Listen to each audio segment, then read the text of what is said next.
Which of the following statement is correct for the urban cool island? As per the United Nations Development Report 1990, which of the following is not an indicator of Human Development Index? Hi all, നമ്മളിന്ന് നോക്കാൻ പോകുന്നത് ATPയുടെ revision class ആണ്. അപ്പൊ ATPയിൽ തന്നെ portion ആയിട്ടുള്ള architecture and പ്ലാനിങ്ങിലത്തെ കുറച്ച് revision questions ആണ് നമ്മൾ ഡീൽ ചെയ്യണത്. അപ്പോൾ പ്രീവിയസ് ഇയർ ഗേറ്റ് ക്വസ്റ്റ്യൻ പേപ്പേഴ്സിന് ബേസ് ചെയ്തിട്ടാണ് ഈ ഒരു സെക്ഷൻ നമ്മൾ കണ്ടക്ട് ചെയ്യുന്നത്. അപ്പൊ നമുക്ക് കടക്കാം. അതിലത്തെ ഫസ്റ്റ് ക്വസ്റ്റ്യൻ ആണ്, which of the following is the characteristics of urban agglomeration as per the census of India 2011? Options നോക്കി നോക്ക്. A continuous urban spread consisting of a town and its adjoining outgrowths. Urban settlement combined with one rural settlement. Two or more continuous ആയിട്ടുള്ള towns together with or without its outgrowths. Urban villages engulfed within a metropolitan area. അപ്പോൾ ഇതിന്റെ options നോക്കി നോക്കിയേ. നിങ്ങൾക്ക് മനസ്സിലാവുന്നുണ്ടോ? Urban എക്ലോമറേഷൻ എന്ന് പറഞ്ഞു കഴിഞ്ഞാൽ നമ്മൾ ഡെഫിനേഷൻ പഠിച്ചിട്ടുണ്ട്. എന്താണ് അർബൻ എക്ലോമറേഷൻ? അർബൻ എക്ലോമറേഷൻ എന്ന് പറഞ്ഞു കഴിഞ്ഞാൽ ഒരു ടൗണും അതിന്റെ ചുറ്റുവട്ടത്തുള്ള ഒരു ഔട്ട്ഗ്രോസും. ഔട്ട്ഗ്രോസ് ഏരിയാസ് എന്താണെന്ന് നമ്മൾ പഠിച്ചിട്ടുള്ളതാണ്. അപ്പൊ ഒരു ടൗണും ഒരു ഔട്ട്ഗ്രോസ് ഏരിയാസും അഡ്ജോയിനിങ് ആയിട്ടുള്ള ഔട്ട്ഗ്രോസ് ഏരിയാസും കൂടി ഫോം ചെയ്യുന്ന ഒരു കണ്ടിന്യൂസ് അർബൻ സ്പ്രെഡിനെയാണ് നമ്മൾ അർബൻ എക്ലോമറേഷൻ എന്ന് പറയുന്നത്. അതേപോലെ തന്നെ ടു ഓർ മോർ ആയിട്ടുള്ള കണ്ടിന്യൂസ് ആയിട്ടുള്ള ടൗൺസും അതിൻ്റെതായിട്ടുള്ള ഔട്ട്ഗ്രോസ് വിത്തൗട്ട് ഇറ്റ്സ് ഔട്ട്ഗ്രോസും അതിനും നമ്മൾ അർബൻ എക്ലോമറേഷൻ എന്ന് പറയാറുണ്ട്. അപ്പൊ ഇതിന്റെ കറക്റ്റ് ആയിട്ടുള്ള ഓപ്ഷൻ എന്താണ്? A and C ആണ് ഇതിന്റെ കറക്റ്റ് ആയിട്ടുള്ള ഓപ്ഷൻസ്. അപ്പൊ നമുക്ക് ഇതിന്റെ ഡെഫിനേഷൻ നോക്കാം. Urban agglomeration is defined as a continuous urban spread consisting of a town and its adjoining ആയിട്ടുള്ള outgrowths or two or more ആയിട്ടുള്ള ഫിസിക്കലി കണ്ടിന്യൂസ് ആയിട്ടുള്ള towns with or without their outgrowths. അതിനെയാണ് നമ്മൾ എന്ത് പറയണേ? അർബൻ അഗ്ലോമറേഷൻ എന്ന് പറയുന്നത്. അപ്പോൾ ഇത് ക്ലിയർ ആയില്ല ഈ ഒരു ക്വസ്റ്റ്യൻ. ദെൻ നെക്സ്റ്റ് ഒരു ക്വസ്റ്റ്യൻ ആണ്, match the following subcategory of urban land use in group 1 with their own corresponding board land use categories in group 2 as per the URDPFI guidelines 2015. അപ്പൊ ഇത് നോക്കി നോക്കിയേ. Sports complex, water bodies, poultry and dairy farming, police station, ഇതൊക്കെ നമുക്ക് just ഒന്ന് വായിച്ചാൽ തന്നെ മനസ്സിലാവുന്ന ക്വസ്റ്റ്യൻസ് ആണ്. ഏതിന്റെ അണ്ടറിൽ അത് വരണമെന്ന്. ഇപ്പൊ സ്പോർട്സ് എന്ന് പറഞ്ഞു കഴിഞ്ഞാൽ ഏതിന്റെ അണ്ടറിലാണ് വരാം? അതൊരു റിക്രിയേഷന്റെ ആക്ടിവിറ്റി ആണ് സ്പോർട്സ് കോംപ്ലക്സ് എന്നൊക്കെ പറയുന്നത്. അപ്പൊ അത് റിക്രിയേഷന്റെ അണ്ടറിലാണ് വരാം. അതേപോലെ തന്നെ വാട്ടർ ബോഡീസ് എന്താ? വാട്ടർ ബോഡീസ് നമുക്ക് ഒരു സ്പെഷ്യൽ ഏരിയ അല്ല. വാട്ടർ ബോഡീസ് എന്ന് പറഞ്ഞു കഴിഞ്ഞാൽ എന്താണ്? ഒരു പ്രൊട്ടക്റ്റീവ് ഏരിയ ആണ്. നമുക്ക് അവിടെ അൺഡെവലപ്ഡ് ആയിട്ട് യൂസ് ചെയ്യേണ്ട ഒരു സ്ഥലമാണ് വാട്ടർ ബോഡീസ്. അപ്പൊ അതാണ് അതിന്റെ മാച്ചിങ് ആയിട്ടുള്ള കാര്യം. Then lottery and dairy farming വരുന്നത് അത് നമ്മുടെ ഒരു പ്രൈമറി ആക്ടിവിറ്റിയാണ് പ്ലോട്ടറി അല്ലെങ്കിൽ ഡയറി അല്ലെങ്കിൽ അഗ്രികൾച്ചർ ഒക്കെ പറയുന്നത്. ദെൻ പോലീസ് സ്റ്റേഷൻ പറഞ്ഞാൽ നമ്മുടെ ഗവൺമെന്റ് ഇൻസ്റ്റിറ്റ്യൂഷൻസിലൊക്കെയാണ്. അത് നമ്മുടെ പബ്ലിക് അല്ലെങ്കിൽ സെമി പബ്ലിക് ആയിട്ടുള്ള ലാൻഡ് യൂസിലാണ് വരാം. അപ്പൊ ഇതിന്റെ കറക്റ്റ് ഓപ്ഷൻസ് എങ്ങനെയാണ്? അപ്പൊ ഇതിന്റെ ഒരു ടേബിൾ ആണ് ഇവിടെ കൊടുത്തായിരിക്കുന്നത്. അപ്പൊ ഓരോ കാറ്റഗറിയിലും റെസിഡൻഷ്യൽ കാറ്റഗറിയിൽ 2 തരത്തിലുള്ള ലാൻഡ് യൂസ് സോൺസ് ആണ് ഉള്ളത്. അതേമാതിരി കൊമേഴ്ഷ്യൽ, സെമി പബ്ലിക്, ഇൻഡസ്ട്രി, അങ്ങനെയൊക്കെ ഓരോന്നിലും ഓരോ 2 സബ് കാറ്റഗറീസ് ഉണ്ട്. ഇത് ജസ്റ്റ് ഒന്ന് അറിഞ്ഞു വെക്കണം നമ്മള്. എന്നാലാണ് നമുക്ക് ഇങ്ങനത്തെ രീതിയിലുള്ള ക്വസ്റ്റ്യൻസ് വന്നു കഴിഞ്ഞാൽ ആൻസർ ചെയ്യാൻ പറ്റുള്ളൂ. ജസ്റ്റ് കോംപ്ലിക്കേറ്റഡ് ആയിട്ടുള്ളത് മാത്രം നോക്കി വെച്ചാൽ മതി. ബാക്കിയൊക്കെ നമുക്ക് വായിച്ചാൽ തന്നെ മനസ്സിലാവുന്ന രീതിയിലുള്ളതാ. ഇതിൽ റിക്രിയേഷനിൽ വരെ നോക്കി നോക്കിയ പ്ലേ ഗ്രൗണ്ട്സ്, പാർക്സ്, അതേമാതിരി മൾട്ടി ഓപ്പൺ ആയിട്ടുള്ള സ്പേസ്, അതൊക്കെ ഈ റിക്രിയേഷൻസിൽ വരുന്നതാണ്. നമുക്ക് അറിയണതാണ് അതൊക്കെ ഓൾറെഡി. അതായാലും ജസ്റ്റ് നോക്കി വെക്കാം. ദെൻ പ്രൈമറി ആക്ടിവിറ്റി കണ്ടില്ലേ? അഗ്രികൾച്ചർ, ഫോറസ്റ്റ്, പ്ലോട്ടറി, അതൊക്കെ വരുന്നത് പ്രൈമറി ആക്ടിവിറ്റിയാണ്. അതേമാതിരി പ്രൊട്ടക്റ്റഡ് ലാൻഡിലാണ് water bodies, eco sensitive areas, അതേമാതിരി അൺഡെവലപ്ഡ് ആയിട്ട് യൂസ് ചെയ്യേണ്ട സോൺസ്, അതൊക്കെ വരുന്നത് പ്രൊട്ടക്റ്റീവ് ഏരിയാസിലാണ്.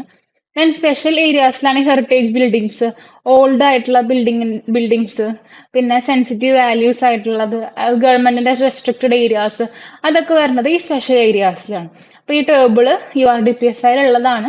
ജസ്റ്റ് ഒന്ന് നോക്കി വെക്കുക. അപ്പൊ ഇങ്ങനത്തെ ക്വസ്റ്റ്യൻസ്, ലാൻഡ് യൂസ് റിലേറ്റഡ് ആയിട്ടുള്ള ക്വസ്റ്റ്യൻസ് നമുക്ക് ആൻസർ ചെയ്യാൻ പറ്റും. ദെൻ അടുത്തൊരു ക്വസ്റ്റ്യൻ ആണ്, match the following strategies in group 1 to the corresponding descriptions in group 2. അപ്പൊ urban sprawl, smart growth, greenfield development, brownfield development ഒക്കെയാണ് ഇതിൽ ചോദിച്ചേക്കുന്നത്. ഇതിൽ നമുക്ക് അറിയാവുന്ന കാര്യങ്ങളൊക്കെ ആദ്യം മാർക്ക് ചെയ്ത് വെക്കാൻ നോക്കാം. അർബൻ സ്പ്രോളിന്റെ ഡെഫിനേഷൻ എന്താ?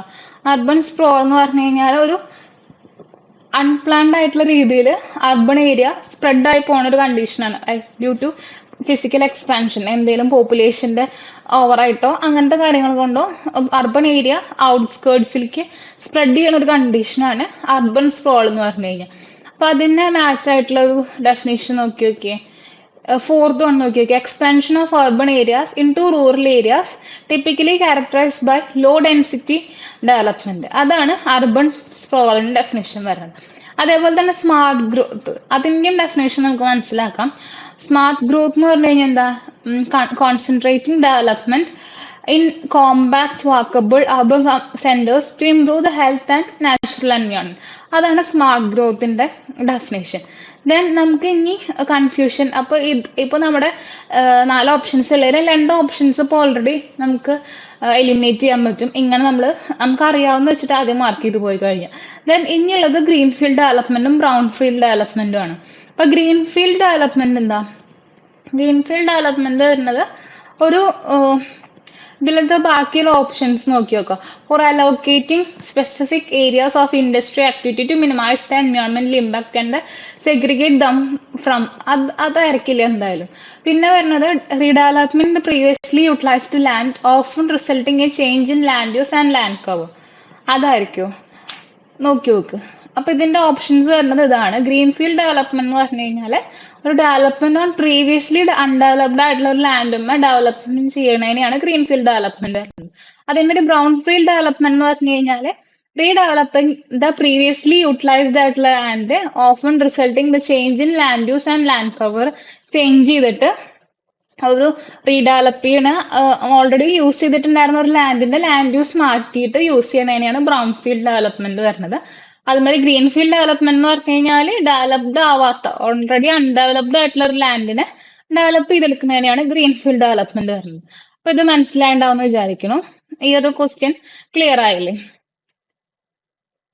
ദെൻ നെക്സ്റ്റ് ഒരു ക്വസ്റ്റ്യൻ ആണ്. As per the census of India 2011 correct statement regarding to the definition of census term.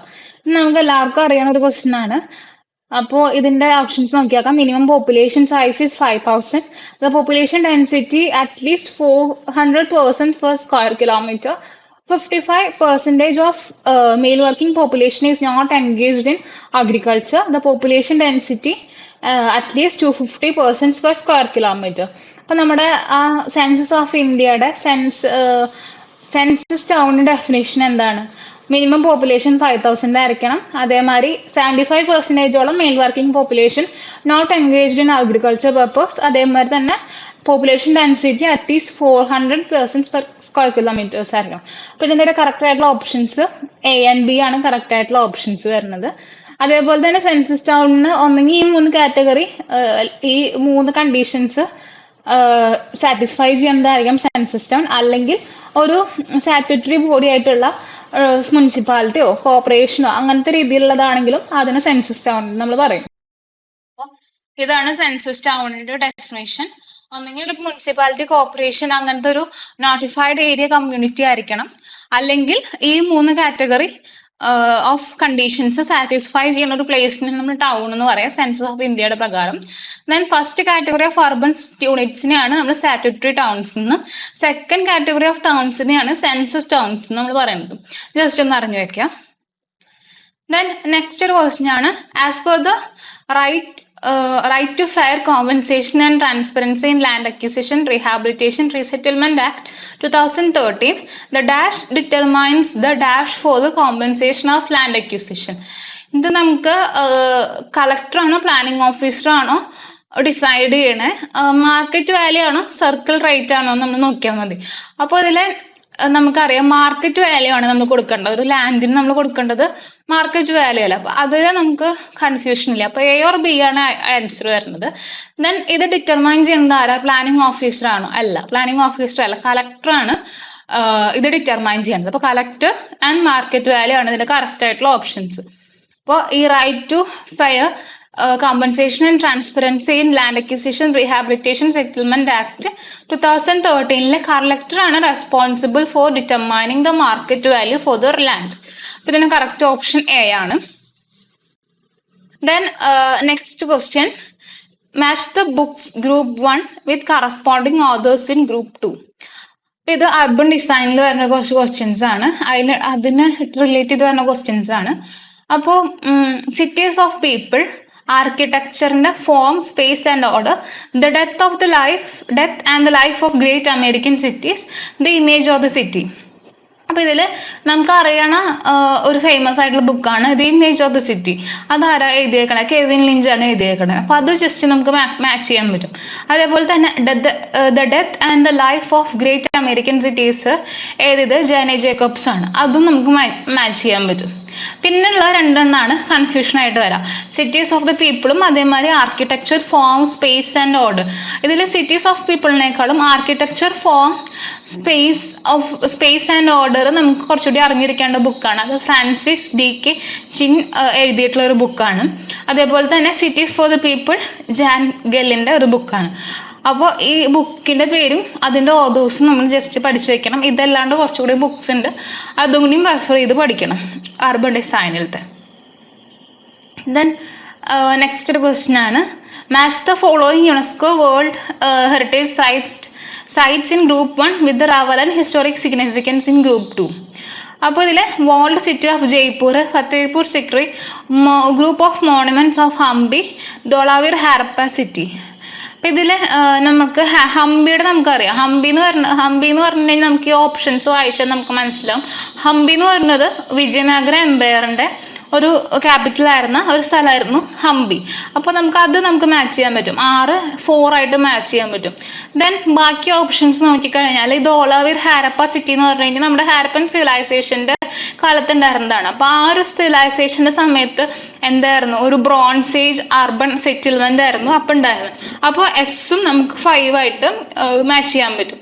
Then ബാക്കി രണ്ടെണ്ണത്തിലാണ് ഇതേമാതിരി കൺഫ്യൂഷൻ വരാം. അപ്പോൾ കുറെ ഓപ്ഷൻസ് നമുക്ക് 2 ഓപ്ഷൻസ് നമ്മൾ കട്ട് ചെയ്ത് കളയാൻ പറ്റും. ദെൻ ബാക്കിയുള്ള വോൾഡ് സിറ്റി ഓഫ് ജയ്പൂറും ഫത്തേപൂർ സിക്രിയിലാണ് നമുക്ക് കൺഫ്യൂഷൻസ് വരാം.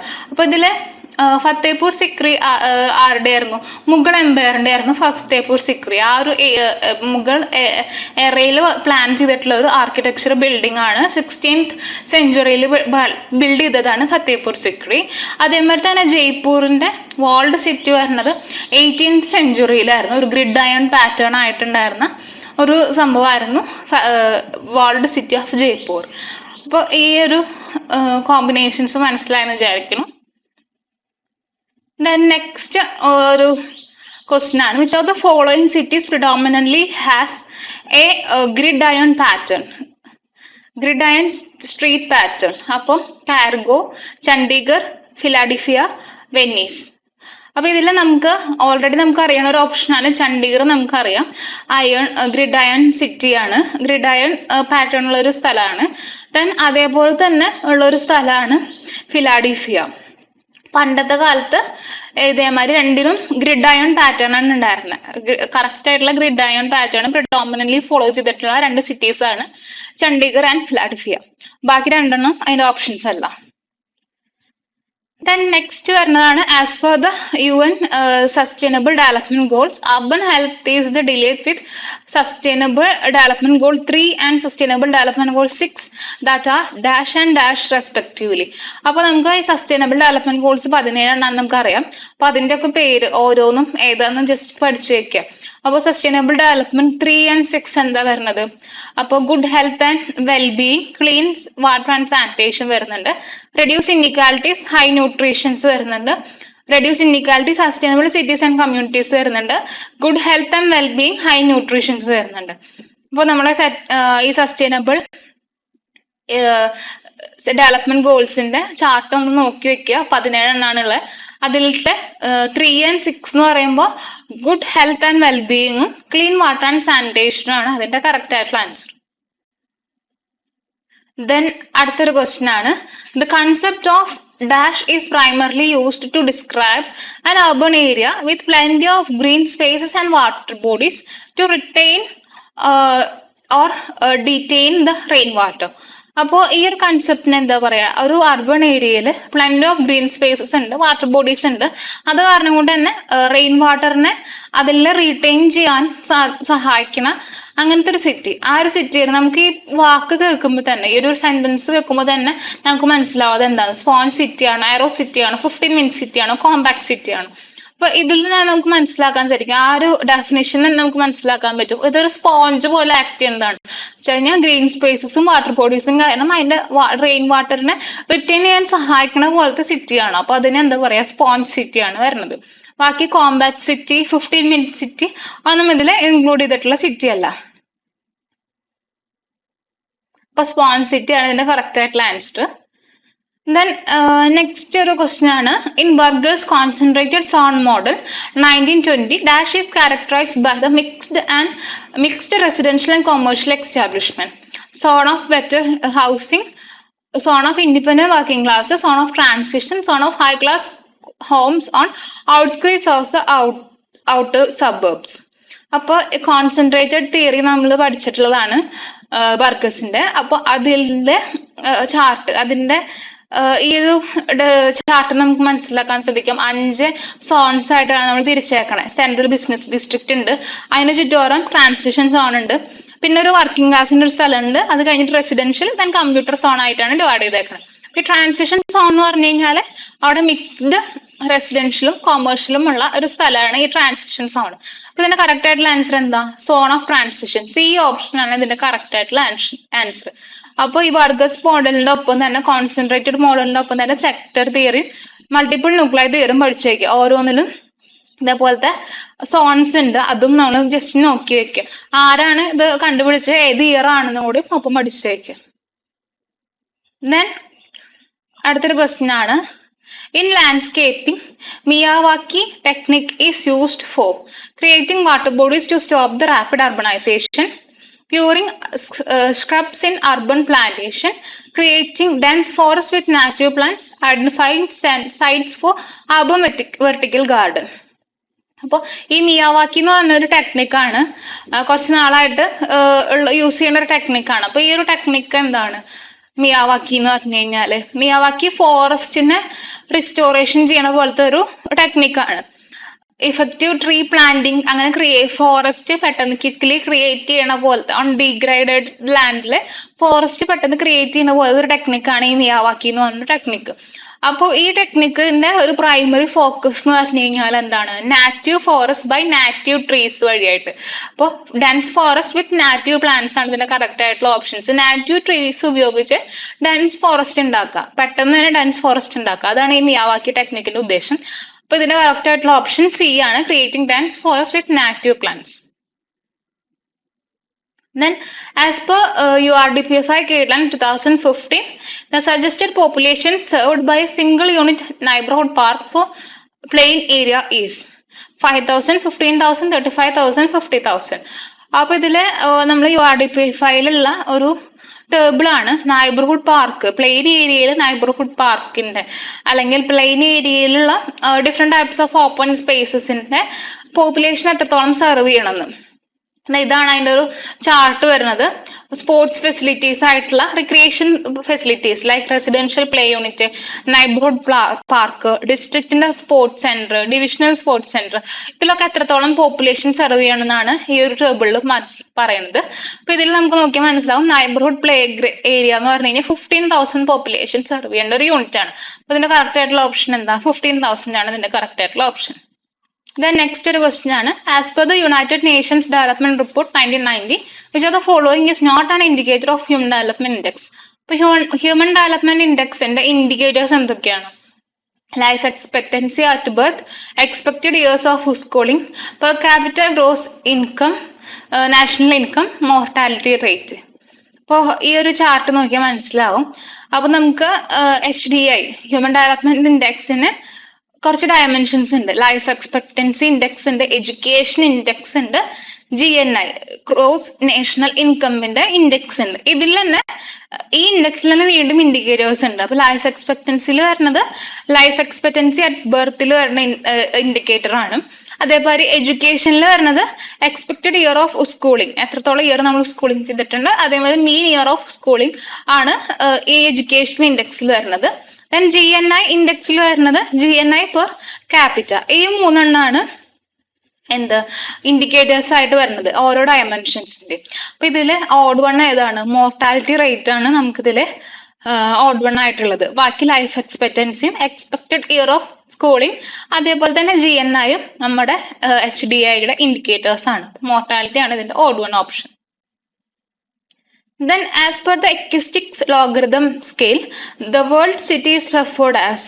ഈ എക്വിസ്റ്റിക്സ് പറയുമ്പോൾ എക്വിസ്റ്റിക്സ് ആരെ ഫോം ചെയ്ത എക്വിസ്റ്റിക്സ് എന്ന് പറഞ്ഞിട്ടുള്ള ഒരു ഹ്യൂമൻ സെറ്റിൽമെന്റിന്റെ ഒരു ടേമിനെയാണ് എക്വിസ്റ്റിക്സ് കൊണ്ട് ഉദ്ദേശിക്കുന്നത്. അത് CA ഡോക്സിയാഡിക്സ് ആണ് ഈ എക്വിസ്റ്റിക്സ് എന്നുള്ള ടേം ആദ്യമായിട്ട് പ്രപ്പോസ് ചെയ്തത്.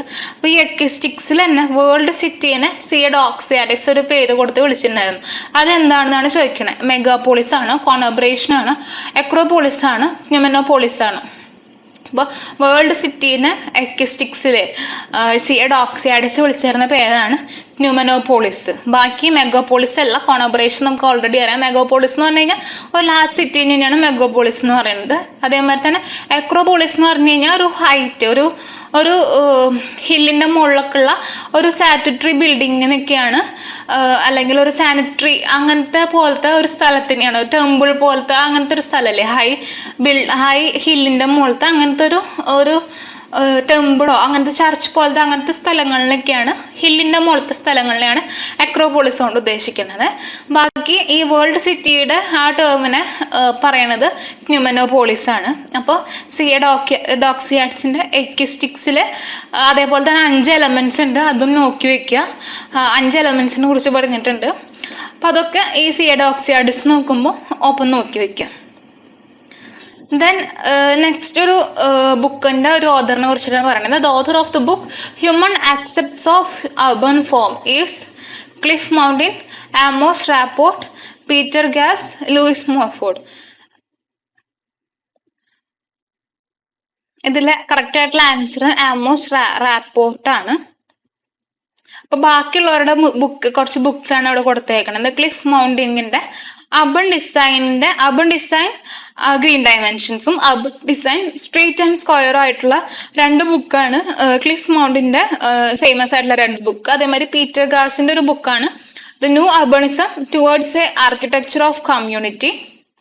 ദെൻ ലൂയിസ് മോർഫോർഡിന്റെ കുറെ ബുക്സ് ആൾ എഴുതിയിട്ടുണ്ട്. അതിൽ ഹിസ്റ്ററി ഇൻ ദ സിറ്റി, അതേമാതിരി സ്റ്റോറീസ് ഓഫ് ഒക്ടോപ്പിയ, അതൊക്കെ ഫേമസ് ആയിട്ടുള്ള ബുക്കാണ്. അത് കൂടാണ്ട് കുറെ ബുക്സ് ആൾ എഴുതിയിട്ടുണ്ട്. അപ്പോൾ പറ്റുന്നുണ്ടെങ്കിൽ അതേമാതിരി നേരത്തെ പറഞ്ഞ ഓതേഴ്സിന്റെ ഒപ്പം ഇങ്ങനെ ഓരോ ഓതേഴ്സും ആളുടെ ഫേമസ് ആയിട്ടുള്ള കോൺട്രിബ്യൂഷന്റെ ബുക്സും ജസ്റ്റ് നോട്ട് ചെയ്ത് വെക്കുക. അപ്പൊ ഇതിലെ human aspects of urban form പറയണത് ആമോസ് റാപ്പോർട്ട് ആണ് ഈ ഒരു ബുക്കിന്റെ ഓതർ. അപ്പോൾ നേരത്തെ ഇതേമാതിരി കുറച്ച് ബുക്ക് പറഞ്ഞില്ലേ അർബൻ ഡിസൈനിന്റെ, അതേപോലെ അതിന്റെ ഒപ്പം തന്നെ ഓരോ ഓതറിന്റെയും ബുക്ക് ഏതാണ്, ആ ഓതറിന്റെ പേരും കൂടിയിട്ട് അങ്ങനെ എഴുതി വെച്ച് പഠിക്കുക.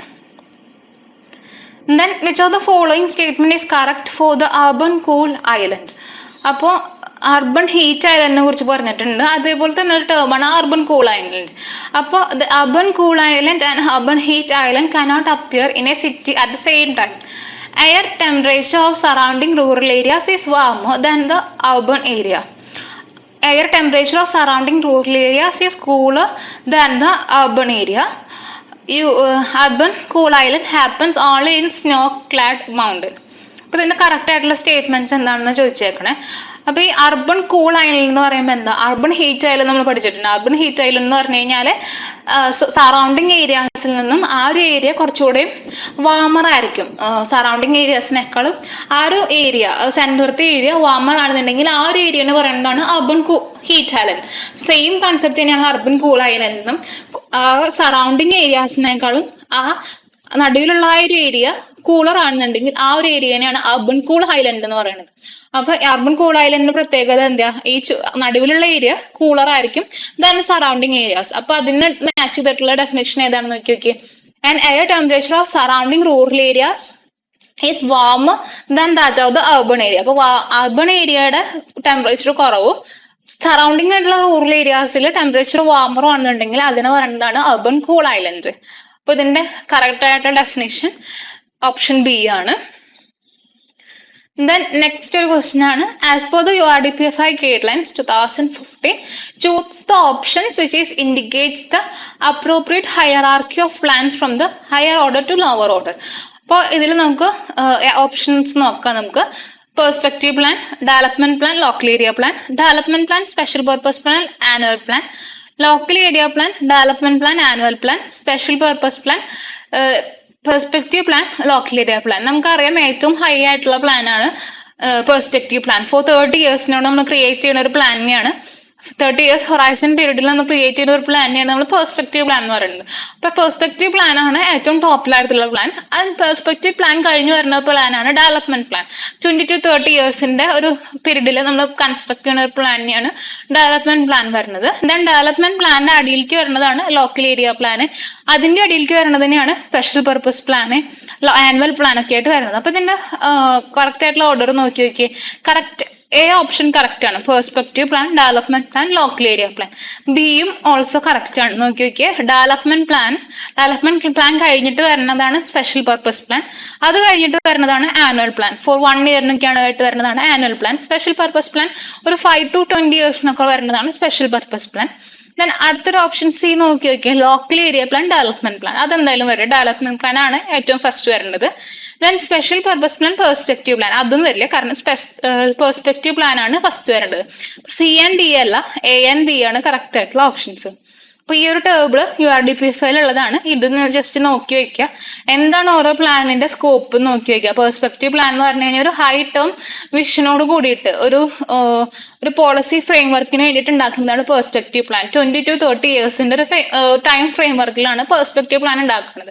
ദെൻ റീജിയണൽ പ്ലാൻ, അത് കഴിഞ്ഞിട്ട് വരുന്നതാണ് റീജിയണൽ പ്ലാൻ. 20 ഇയേഴ്സിന്റെ ഒരു റീജിയന്റെ പ്ലാനിങ്ങിന് വേണ്ടിയിട്ട്, റീജിയണൽ റിസോഴ്സിന്റെ ഡെവലപ്മെന്റിന് വേണ്ടിയിട്ട് ഫോം ചെയ്യുന്ന ഒരു പ്ലാനാണ് regional plan. Then development plan വരുന്നുണ്ട്.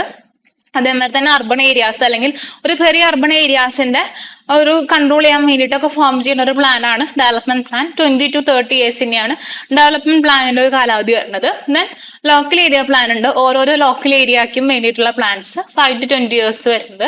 ദെൻ സ്പെഷ്യൽ പർപ്പസ് പ്ലാൻ, എന്തെങ്കിലും ഒരു സ്പെഷ്യൽ പർപ്പസ്, എന്തെങ്കിലും അർജന്റ് കണ്ടീഷൻസ് ഉണ്ടായി കഴിഞ്ഞാൽ അതിനെ ക്ലിയർ ചെയ്യാൻ വരുന്നതാണ് സ്പെഷ്യൽ പർപ്പസ് പ്ലാൻ. അതും ഒരു സ്പെസിഫിക് അല്ലെങ്കിൽ ഇൻവെസ്റ്റ്മെന്റ് പ്ലാനിന്റെ അണ്ടറിൽ വരുന്നതാണ്. കോർ പ്ലാനിങ്ങിന്റെ അണ്ടറിൽ വരുന്നതാണ് ഈ 4 അത് കഴിഞ്ഞിട്ട് വരുന്നതാണ് സ്പെഷ്യൽ പർപ്പസ് പ്ലാൻ. 5 to 20 ഇയേഴ്സിന്റെ കാലാവധിയാണ് വരുന്നത്. ദെൻ ആനുവൽ പ്ലാൻ, ഓരോ പഞ്ചായത്തിലും നമ്മൾ ആനുവൽ പ്ലാൻസ് ഉണ്ടാക്കില്ലേ, 1 year ഡ്യൂറേഷനിൽ, അതാണ് ആനുവൽ പ്ലാൻ. ദെൻ പ്രൊജക്ട്, എന്തെങ്കിലും ഒരു പെർട്ടിക്കുലർ പ്രൊജക്ടിന് വേണ്ടിയിട്ട്, ഇങ്ങനെ ഓരോ പ്ലാനിൽ പറഞ്ഞേക്കണം എന്തെങ്കിലും ഒരു പെർട്ടിക്കുലർ പ്രൊജക്ടിന് വേണ്ടി ഉണ്ടാക്കുന്ന ഒരു പ്ലാനിനെയാണ് അങ്ങനത്തെ ഒരു സ്പെസിഫിക് പ്ലാനിന്റെ ഒരു സംഭവത്തിനെയാണ് പ്രൊജക്ട് അല്ലെങ്കിൽ റിസർച്ച് പറയുന്നത്. 5 to 20 ഇയേഴ്സ് ആണ് അതിന്റെ ഒരു കാലാവധി. അപ്പൊ ഇതിന്റെ ഓരോന്നും എന്തായാലും ഒരു സ്കോപ്പും അതിന്റെ ടൈം ഫ്രെയിമും കറക്റ്റ് ആയിട്ട് പഠിച്ചു വെക്കുക. ദെൻ അടുത്തൊരു ക്വസ്റ്റ്യൻ ആണ്, Ebenezer Howard suggested the maximum population of the garden city as dash persons. അപ്പൊ ഇത് നോക്കി നോക്കിയേ, 1000 ആണോ, സോറി 10,000 ആണോ, 22,000 ആണോ, 23,000 സോറി 32,000 ആണോ, 58,000 ആണോ? അപ്പോൾ നമ്മൾ ഗാർഡൻ സിറ്റിയിൽ എബനേസർ ഹോവാർഡ് കുറച്ച് പോപ്പുലേഷൻ നമ്മൾ പറഞ്ഞിട്ടുണ്ട്.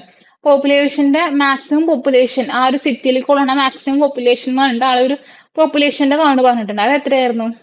32 പോപ്പുലേഷൻ ആയിരുന്നു. 32,000 പോപ്പുലേഷൻ ആയിരുന്നു. അതിന്റെ കറക്റ്റ് ആയിട്ടുള്ള ഓപ്ഷൻ 32,000 പോപ്പുലേഷൻ. അപ്പൊ ഗാർഡൻ സിറ്റിയിൽ കൊള്ളണ മാക്സിമം പോപ്പുലേഷന്റെ കൗണ്ടിനെയാണ് 32,000 പറയുന്നത്. അപ്പൊ ഇത് ഗാർഡൻ സിറ്റിയുടെ കുറച്ച് കൺസെപ്റ്റ്സ് ആണ്. അപ്പൊ ഇതിൽ നോക്കുമ്പോൾ മനസ്സിലാവും പോപ്പുലേഷൻ വരുന്നത് ±30,000 ആണ്. അപ്പൊ അതിന്റെ ഒരു മാക്സിമം പോപ്പുലേഷൻ എന്ന് പറഞ്ഞിട്ട് നമ്മൾ പഠിക്കേണ്ടത് ഈ 32,000 തന്നെയാണ് നമ്മൾ പഠിക്കേണ്ടത്. പക്ഷെ നിയർലി റേഞ്ച് വരുന്നത് 30,000ന്റെ ഒരു ഓൾമോസ്റ്റ് ഒരു റൗണ്ട് ആയിട്ടുള്ള റേഞ്ചാണ് പറയുന്നത്.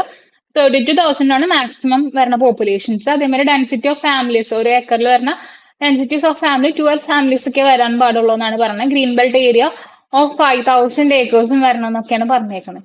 അപ്പൊ ഈ കൺസെപ്റ്റ്സ് ഒക്കെ ജസ്റ്റ് നോക്കി വെക്കുക. ദെൻ സോറി, ഇതിന്റെ ആൻസർ ആദ്യം തന്നെ കണ്ടു. Select the act which stipulates the prohibited area of 100 meter around the centrally protected monuments in India. അപ്പോൾ ഇതിൽ നോക്കി നോക്കി സെൻട്രലി പ്രൊട്ടക്റ്റഡ് ഏരിയാസിന് വേണ്ടി നമ്മൾ ഇറക്കണ ഒരു ആക്ട്, പ്രൊട്ടക്റ്റഡ് ഏരിയാസിന് വേണ്ടിയിട്ട് അതിനൊരു 100 മീറ്റേഴ്സ് പ്രൊഹിബിറ്റഡ് ഏരിയ ആയിട്ട് കൺസിഡർ ചെയ്തിട്ട് പ്രൊട്ടക്റ്റഡ് ഏരിയാസിന് വേണ്ടി നമ്മൾ ഇറക്കിയിട്ടുള്ള ഒരു ആക്ടിന്റെ പേരാണ് ചോദിച്ചേക്കണേ. അപ്പൊ ഇതില് നമുക്കറിയാം അർബൻ ലാൻഡ് സീലിംഗ് അല്ല, എൻവയോൺമെന്റ് പ്രൊട്ടക്ഷൻ അല്ല, ട്രഷറിന്റെ ആക്ട് അല്ല, ബാക്കി വരുന്ന ആക്ട് ആണ് AMASR ആക്ട് 2010. അതാണ് ഇതിന്റെ കറക്റ്റ് ആയിട്ടുള്ള ഓപ്ഷൻ. അപ്പോൾ ancient monuments and archaeology sites റിമൈൻസിന്റെ ആക്ട് AMASR ആക്ട് 2010 ആക്ട് ആണ് വരുന്നത്. ആ ആക്ടിൽ 2 കാര്യങ്ങളാണ് പറഞ്ഞേക്കുന്നത്, പ്രൊഹിബിറ്റഡ് ഏരിയയും റെഗുലേറ്റഡ് ഏരിയയും പറഞ്ഞിട്ടുണ്ട്. അപ്പൊ ഈ പ്രൊഹിബിറ്റഡ് ഏരിയ എന്ന് പറഞ്ഞു കഴിഞ്ഞാൽ അങ്ങനത്തെ ഒരു മോണുമെന്റ് ഉണ്ടെന്നുണ്ടെങ്കിൽ ആ മോണുമെന്റിന് അറൗണ്ട് ആയിട്ടുള്ള ഒരു 100 മീറ്റേഴ്സ് പ്രൊഹിബിറ്റഡ് ഏരിയ ആയിട്ടാണ് കൺസ്ട്രക്ട് ചെയ്യണം. No construction is allowed in that area. Then അത് കഴിഞ്ഞിട്ട് വരുന്ന ആ ഒരു 100 മീറ്റേഴ്സ് കഴിഞ്ഞ് വരുന്ന ഒരു 200 മീറ്റേഴ്സിന്റെ ഒരു ഏരിയ ഉണ്ട്. ആ ഒരു ഏരിയ റെഗുലേറ്ററി സോൺ ആണ്. അവിടെ നാഷണൽ മോണുമെന്റ് അതോറിറ്റിയുടെ പെർമിഷനോട് കൂടിയിട്ട് നമുക്ക് അവിടെ കൺസ്ട്രക്ഷൻ പർപ്പസസ് അലൗ ചെയ്യാൻ പറ്റും. അപ്പോൾ അങ്ങനത്തെ ഒരു 100 മീറ്റേഴ്സിന്റെ ഒരു ബഫർ സോൺ ഉണ്ട്, അത് കഴിഞ്ഞിട്ട് 200 മീറ്റേഴ്സിന്റെ ഒരു ബഫർ സോൺ ഉണ്ട്. പ്രൊഹിബിറ്റഡ് ആൻഡ് റെഗുലേറ്ററി ഏരിയ ഒരു മോണുമെന്റിന്റെ ചുറ്റും അപ്പൊ ഒരു 300 മീറ്ററിന്റെ ഒരു ബഫർ ഉണ്ട്. അപ്പൊ ആദ്യത്തെ 100 മീറ്റർ തന്നെയാണ് പ്രൊഹിബിറ്റഡ് ഏരിയ, പിന്നെ വരുന്നതിനെയാണ് റെഗുലേറ്റഡ് ഏരിയ എന്ന് പറയുന്നത്. അപ്പൊ അത് എന്താന്ന് ജസ്റ്റ് പഠിച്ചു വെക്കുക. ആ ഒരു ഏരിയയിലെ കൺസ്ട്രക്ഷൻസ് പറ്റില്ല. അപ്പൊ ആ ഒരു 100 മീറ്റേഴ്സും പഠിച്ചു വെക്കുക. അതേപോലെ ഈ ഏൻഷ്യൻ മോണുമെന്റ്സ് ആൻഡ് ആർക്കിയോളജി സയൻസിന്റെ ആ ഒരു ആക്ടിന്റെ ആ പേര്, ഈ AMASR ആക്ട് 2010, ആ ഒരു പേരും ജസ്റ്റ് നോട്ട് ചെയ്ത് വെക്കുക. Okay, thank you.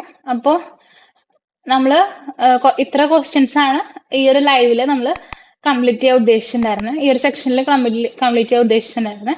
ബാക്കി ക്വസ്റ്റ്യൻസ് അടുത്തൊരു ഡിസ്കഷൻ സെക്ഷനിൽ നമുക്ക് കംപ്ലീറ്റ് ചെയ്യാം.